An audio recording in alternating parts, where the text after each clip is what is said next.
Assalamualaikum warahmatullahi Sambil berdiri wabarakatuh. Bapak, sambil berdiri. Ya. Wah, Ini pertemuan yang pagi kedua. tadi udah nanya nih. Pertemuan Borong yang lagi kedua. nih. Ya. Begini, Ananda Ar-Razi. Saya sering dengar bahwa Islam itu terpecah menjadi 73 firqah. Bukan Islam Pak, umat. Umat. Islam mah satu. Satu. Inna dina indallahil Islam. Islam satu, nggak pernah terpecah. Umat terpecah 73 Gitu firqah. baru benar. Satu yang benar. Sampai hari ini saya berpikir sendiri, mana yang benar nih? Semua ngaku benar. Walaupun ada hadis taraktum fikum amraini ma antadilu bihi ma abadan. Kitab Allah wa sunnati.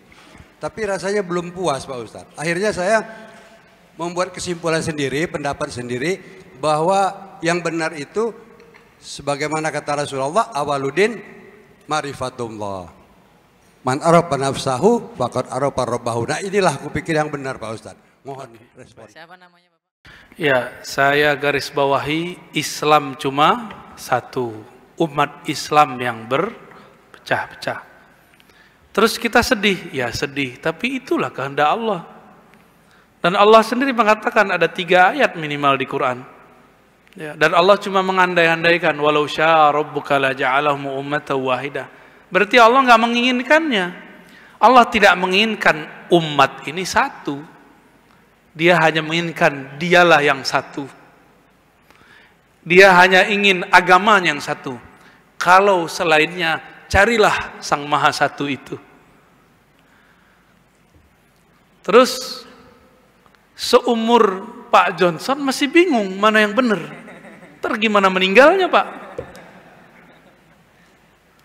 Simpulkan sendiri, berbahaya simpulkan sendiri. Ini ilmu bersanad. Nggak boleh simpulkan sendiri. Harus kita ambil dari guru kita yang dia gurunya bersambung kepada Sang Maha Guru, baginda Nabi Muhammad SAW. Makanya mengikuti imam yang berguru, mengikuti guru yang bersanad itu wajib, harga mati. Itulah makna fas'alu ahla dzikri. Nggak boleh pikir-pikir sendiri. Fas'alu ahla dzikri 2 kali di Quran. Tanyalah ahli ilmu. Tanya ahli ilmu.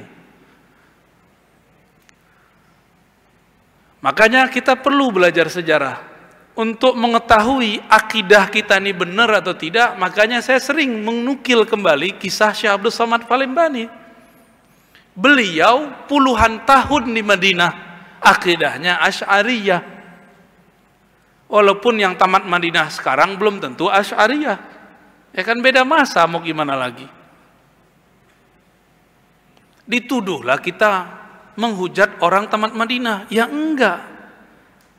Sahabat saya, teman saya, murid saya ada yang tamat Madinah. Ada Pak, ngaji ke orang tamat Ciputat. Karena dia sadar ilmu itu tidak di mana-mana, ilmu itu ada pada orang bersanad. Mau dia di Madinah, mau dia di Palembang, mau dia di Ciputat, mau dia di pelosok lahat. Kalau dia punya ilmu dan bersanad kepada Rasulullah, maka dialah madrasatul ilm. Dialah pusat keilmuan. Jadi pusat ilmu itu bukan tempat bangunan yang bagus. Ntar kalau kita buka lagi nih rahasia Universitas Islam Madinah, antum kaget lagi. Yang ngomong tamatannya sendiri. Tapi nggak usah lah kita buka ya. Ntar ditambah banyak yang kebakar ya. Ntar banyak-banyak yang suuzon sama kita nanti. Kita nggak ada benci sama siapa-siapa. Cuma dari tahun kapan mereka menghembuskan bahwa tamatan UIN IAIN itu liberal, benar nggak? Adil nggak begitu? Antum tamatan mana Tat? PTIQ. Ya dosennya kan dosen UIN IAIN juga. Ya. Ini banyak kan di sini ada kan yang ustadz-ustadz pasti tamatan UIN IAIN, Stein. Antum itu disebut pemurtadan, korban pemurtadan di IAIN, UIN. Itu tulisan mereka dari dulu. Kita diam-diam aja sih dari dulu, nggak ada yang mau nanggapin. Saya tanya ke rektor, saya tanya ke profesor, Prof, kok nggak ada yang balas? Ngapain balasin orang bodoh gitu kata mereka. Cuma ini mereka ini kan sibuk di alam akademisinya, ilmiahnya, nggak sempat bahas, nggak sempat balas. Tapi di akar rumput banyak orang bertanya, Ustadz saya nggak mau masukin anak ke UIN, IAIN. Kenapa? Liberal. Liberal dari mana? Emang liberal artinya apa? Liberal itu istilah ekonomi, bukan istilah orang beragama. Itu tuh jil. Jil, siapa yang bikin jil? Ulil Absar Abdallah. Dia sekolahnya di Lipia. Gimana tuh? Repot nggak antum tuh? Tahu Lipia? Lipia Jakarta. Mahat bin Suud. Punya Saudi juga. Sekarang beliau sudah ganti haluan. Suka tasawuf dia ya. Cuma kayaknya dia pikir-pikir sendiri tuh kitab tasawuf. Kan tasawuf nggak bisa pakai ro'yu. Ya, baca hikam sendiri ya lumayan lah daripada nggak ada sama sekali ya. Gitu ya. Jadi jangan dipikir-pikir sendiri Pak. Kita carilah orang bersanad. Dulu siapa imam kita almarhum sini dulu? Kiai Nawawi ya. Ya kan nyambung nanti ke Kezen. Kezen kepada siapa ayahanda beliau? Muhammad Azhari apa Jauhari? Azhari. Terus ke atas kan nyambung semua.